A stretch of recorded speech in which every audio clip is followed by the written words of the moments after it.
Սաղաթելյան։ Նախապատրաստվի Հրանտ Բագրատյան։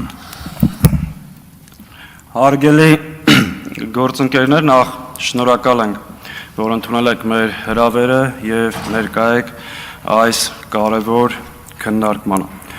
Ինչպես արդեն իմ գործընկերները նշեցին, մենք այս քննարկմանը հրավիրել էինք նաեւ գլխավոր դատախազին,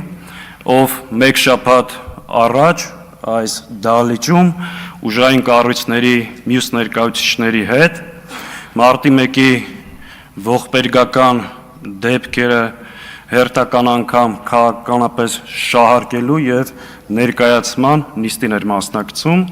բայց պետք է արձանագրենք, որ այսօր խուսափեց ներկա գտնվել այս քննարկմանը մեկ պարզ պատճառով։ Չունենալով զեկույցում տեղ գտած փաստերի նկատմամբ հակափաստարկներ եւ նաեւ չունենալով պատասխաններ մի շարք ապօրինությունների, որոնք իրականացվում են շատ հաճախ կամ դատախազության անմիջական նախաձեռնությամբ կամ դատախազության մասնակցությամբ։ Մենք այս քննարկմանը հրավիրել ենք նաեւ Հայաստանում հավատարմագրված դեսպանություններին, միջազգային կազմակերպություններին, բոլոր նրանք, ովքեր մասնակցում են, շնորհակալ ենք, բայց ստեղ եւս պետք է արձանագրենք, որ մեր միջազգային գործընկերներից շատերը նախընտրեցին ներկա չլինել այս դահլիճում եւ չլսել ու մոտիկից չծանոթանալ Հայաստանում ժողովրդավարության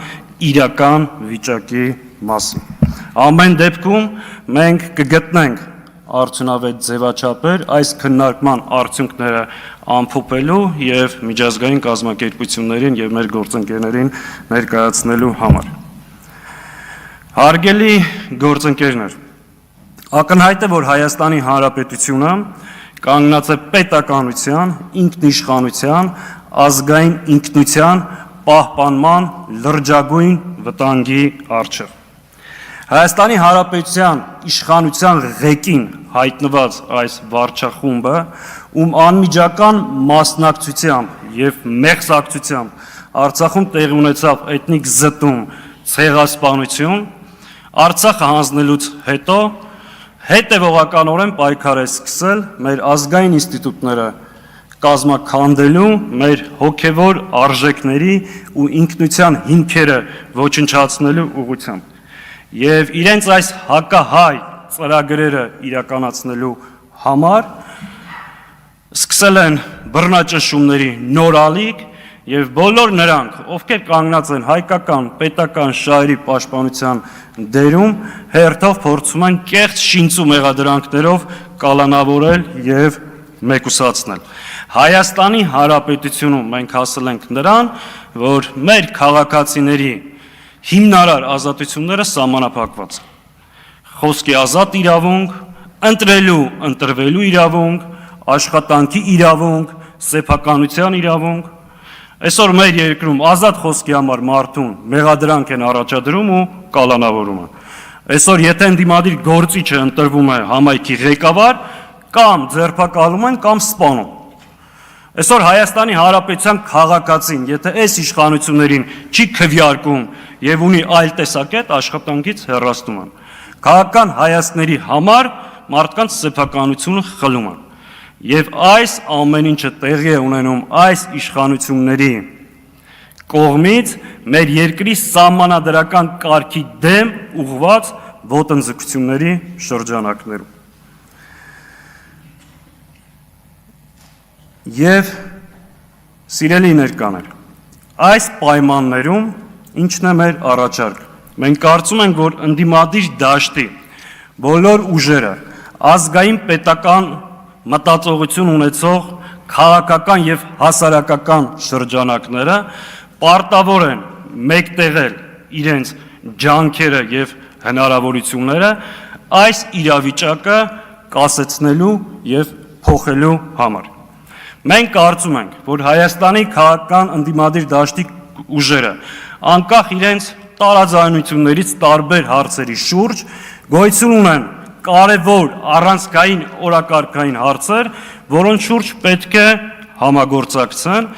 եւ արդից օգտվելով հրապարակային կերպով այդ առաջարկը եւ այն կետերը, որոնց շուրջ կարելի է համագործակցել, մենք ներկայացնում ենք։ Առաջինը՝ բոլոր օրինական միջոցներով ձևավորել հակազդեցություն բռնաճնշումների եւ քաղաքական հետապնդումների նկատմամբ։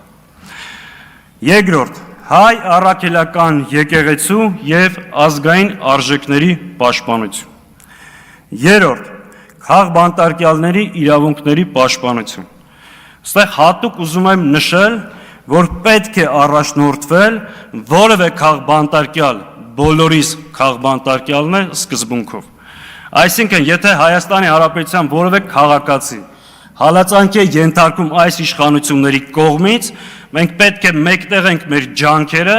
եւ բոլոր ուժերով կանգնենք քաղբանտարկյալների իրավունքների կողքին եւ պայքարենք նրանց ազատության համար։ Չորրորդ՝ բացառել ընդդիմադիր դաշտում միմյանց նկատմամբ հակաքարոզչությունը։ Մենք ունենք մի թիրախ, դա այսօրվա այս չարիքի իշխանությունն է։ Ակնհայտ է, որ ընդդիմադիր դաշտում կան որոշ ուժեր, ովքեր նաև արևի տակ տեղ ունենալու համար հաճախ թիրախավորում են դաշտի այլ գործընկերների։ Սա մեր համար անընդունելի